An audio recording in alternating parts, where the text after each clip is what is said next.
Hello again. Thank you for joining me for another video. So today I wanted to talk about some ideas, give you some ideas of what to do if you're going through a hard time. Especially after spiritual awakening and you have the experience of bliss, maybe some really great peace, some contentment, and you think you got everything wrapped up, and then those good old emotions come back and they can be really intense, or life just seems to be falling apart around you. Whatever kind of hard time you're having, I was just going to give you a few ideas and things to think about, and maybe some tricks that might help pass the time and get through it a little easier and take some of the burden off of you.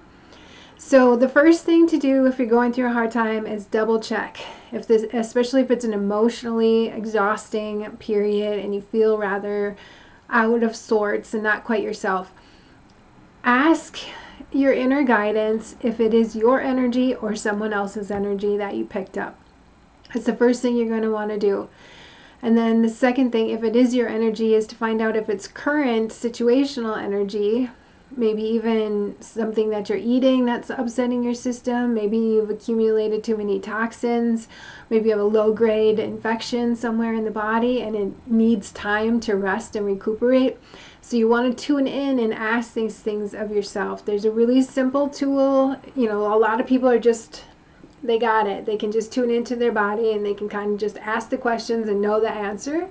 You can also do the finger testing, right? So you ask yourself, so I'm just putting these two fingers together like this, and then show me a no, show me a yes, and then you ask the question. You can, if you're worried about it, say something along the lines of, you know, only the holiest of holy, highest light of this soul may speak through this soul body or mind body. You kind of know your own self, so it's really just your own body's intelligence speaking to you. And sometimes our mind can get so cluttered, or emotions can be so intense that we can't really tune into our body the way we normally do. And so the finger testing is a way to kind of bypass that. And so you just ask, is this my energy? Show me, or first make sure you know the difference between yes and a no, just in case your body is a little different. This might be yes for you and this might be no for you. Ask your own questions that way. And then from there, is this my energy? Is this someone else's energy? And then you know it's your energy. Ask it twice like that. If it is your energy, then there's a set of things you're going to want to go through. The next question to ask is it current? Is it situational? Is there a toxin or something that you need to be mindful of in terms of your health? Or if it's an emotional trauma that's being released from the past. So current or past would be the next question I would ask. And then from there you can build your game plan of how to get through it. Usually these things come in waves and then they pass. And oftentimes they will be a little bit related to the cycles of the seasons, the cycles of weather, and the cycle of your own body. So paying attention to all of these things kind of influencing you so that you don't turn it into any reason whatsoever to self-shame or feel bad about it, or think like get under the impression that you somehow have failed something. So number one, remind yourself that you absolutely can get through this. You're going to be okay. We're way stronger than we ever give ourselves credit for. We're always keeping harmony, right? We're always keeping harmony with the people around us. So oftentimes the full extent of our strength isn't even known to us because we're keeping the peace and harmony with everyone around. That means you're kind of blending energies a little bit with all the people that you are interacting with, and you kind of go out and about in a more neutral state, if you've ever noticed that. But the internal strength is still very much there, and you can get through this, and I want to reassure you of that, and you need to also reassure yourself of that.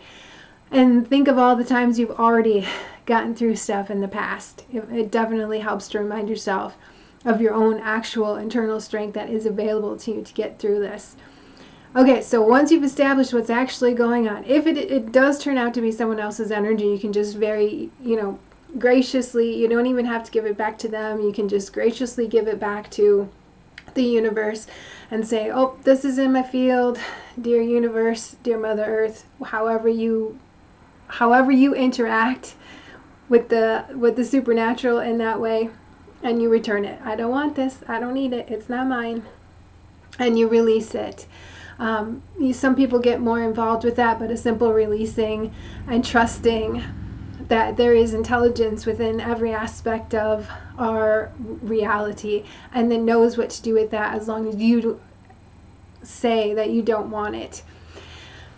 So then from there, if it's your own energy and it's situational and you know what exactly where it's coming from, hard time coming from a relationship, hard time coming from finances, hard time coming from health, whatever it may be, there's a few things that are going to help you get through it no matter what.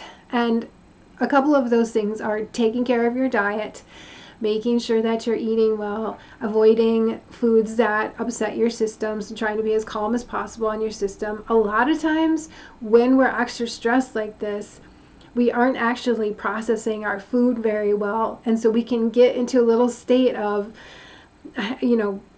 extreme hunger, but we're not getting the signals for the hunger. And so making sure you're getting plenty of water, and you kind of know, like, if I feel a little out of sorts, I will have a bowl of soup. I will go for the food that I know is easy on my system until I get through, figuring out what's going on. So gentle is better. And pay attention to if you're craving anything in particular. Cravings are that signal. If it is kind of where you're feeling a little out of sorts physically, one thing you can also do, because you might be lacking certain nutrients, is kind of pay attention to, like, even put like red, green, purple, blue in front of you and see which color you feel most drawn to, because that might be the food group you need to eat more of for a while until you get things kind of balanced out. Different colors in our foods have signal the brain to what's inside of them and what we might need. So tuning really back into the body's intelligence can help get through the health part of it. Making sure that you are resting, even if you can't sleep, making sure that you're getting full rest so that all distractions are kind of turned off. And find a way to soothe and comfort yourself. If you really can't tolerate silence, try to do like more of the ambient noises, and like natural sounds is actually a little bit more reassuring to the body mind that you need to calm. So once the kind of physical stuff is taken care of, and you're figuring out what you should be adding, and maybe if something's irritating you, really tune in and trust your instincts on that. And then I have a list of things, some other, just to kind of get your mind into like some proactive approaches. Some people really like to have things to do to occupy, because a lot of times it is just a matter of time and then it passes. Like, they come in waves, and it does have a little bit to do with what's going on, weather patterns and astrological patterns and the people around you and their energy. We pick up these things, and it could just trigger something in you that needs to be taken care of.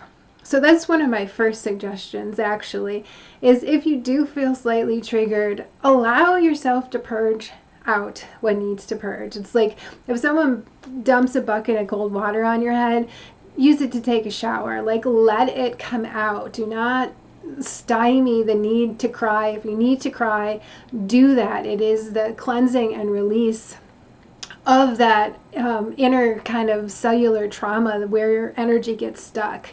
Another really important thing to do if you are releasing trauma is to stretch. Memory is getting stored in our cellular structure, and when we stretch, it does release some of the extra like the free energy in our body.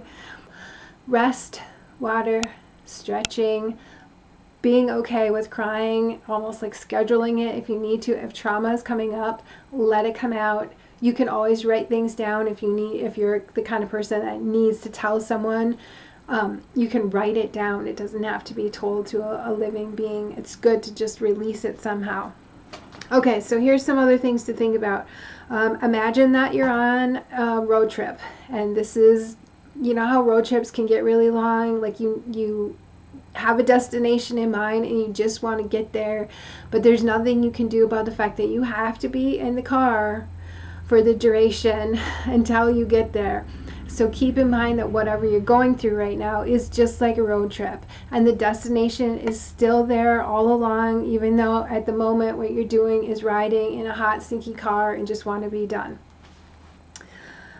So another thing to do is write down the skills that you are gaining from going through this experience.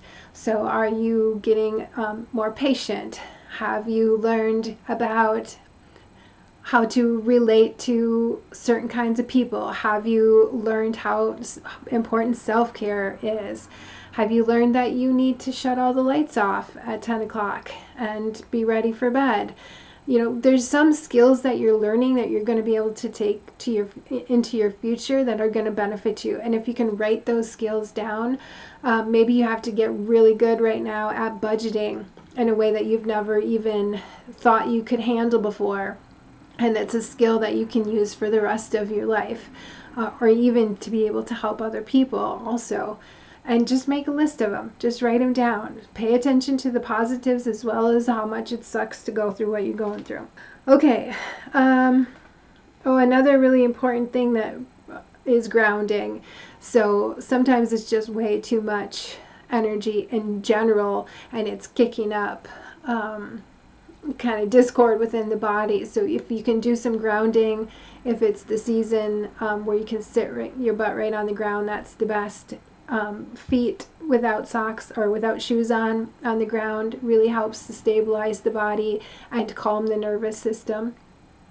If you can stretch at the same time, even better. Remember that you're taking a road less traveled. So take a step back and be really clear that you are on your own journey, and it's a beautiful journey that you get to witness the whole time. You don't have to miss anything. You get to see the whole thing, a whole human life unfold from beginning to end. And it is quite a beautiful thing if you just stop and don't compare yourself to other people, but see yourself as this really special, precious object and give yourself unconditional love in the moment as you're going through it. One thing I think we forget sometimes is that we might have said a prayer, and so our prayer is redirecting our life in this new direction, and that means some of the things that we're currently in need to be transformed, and that might be uncomfortable. So if you can recognize that the hard time that you're having might actually be the turning and pivoting into the direction that you asked for. So check in with that. Did I pray for something not long ago? Did I redirect my life? Did I attempt to manifest something into my reality that wasn't already there? And see if it's possible that you're just pivoting in that way, because like 9 times out of 10, that's what it is. Clearing trauma, all of this stuff, you have to get rid of the old to make room for the new signals, new ways of interacting and perceiving the world, right? So the old is going to go, it's going to get cleaned out. That might include people, that might include housing. Be open to the newness that's coming to you.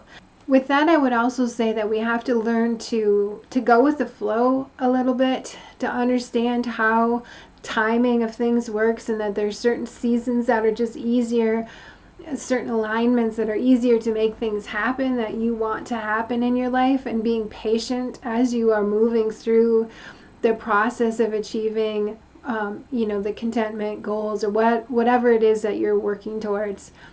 It's not about how hard you work all the time, but how quickly you can adapt to the situation. So if you can recognize what's actually happening and assist your body and your mental and emotional states through the process rather than fighting it, it goes way, way better. So I hope some of these, actually there was one more. Yeah, so here's your bonus one. This is going to sound a little strange, but when life gets really overwhelming, and you feel the pressure coming from everywhere, and it's like engulfing you, and you need an escape from it. One of the things that I've done that happens to help me a lot, and it's obviously not going to be available for everyone, but I we'll go to a parking lot, a store's parking lot, like a grocery store or something like that, and with everything else turned off, just sit in my car with, the silence of my own car. Kind of, you got to be not right where everybody is, but just a little bit of ways, so that you can see them going about their busy lives and notice yourself separate from it. So you just kind of park a little ways away from where there's some activity happening, in your own silence, and kind of meditating in the face of other people's busyness can correct your, if you're getting overwhelmed with everyone else's energy and pace and need to reestablish your own. This trick works really well. No phone, no music, no sound, just that kind of like silent car, muffled nature. It does kind of help soothe the soul a little bit. Okay, that's your last one. So I hope you found some of these helpful. Please feel free to leave comments below. I enjoy reading them and talking with you very much. And I will see you again next time. Take care.